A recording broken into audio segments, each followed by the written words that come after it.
तर जय शिवराय मित्रांनो, तर महाशिवरात्री स्पेशल व्लॉग मध्ये आपलं स्वागत आहे।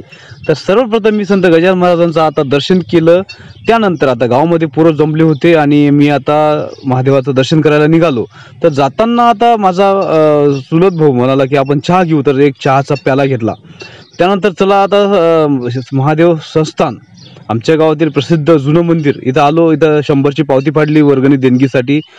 त्यानंतर मित्रांनो आता महादेव बघा, परिसर किती सुंदर आहे।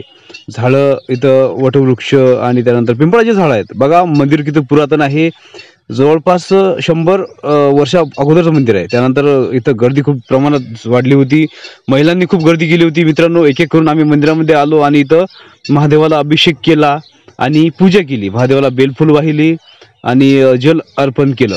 त्यानंतर मित्रांनो बाहेरच्या परिसरामध्ये पोलीस सुद्धा आले होते आणि नंदी महाराजांचं दर्शन केलं। आणि या ठिकाणी शिवमहापुराण कथेचं पण आयोजन केलं होतं 7 दिवसाचं, तर त्याची आज समाप्ती झाली होती। त्यानंतर देवीचं दर्शन केलं आणि समोर असलेलं महादेव हनुमान मंदिर आहे, तर तिथं हनुमानांचं दर्शन केलं।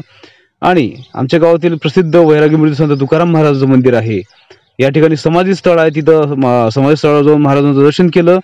आणि आजचा ब्लॉग खूप सुंदर होता मित्रांनो, तर असंच आम्हाला सपोर्ट करा आणि माझे YouTube चॅनल सबस्क्राईब करा। नमस्कार, धन्यवाद, जय हिंद।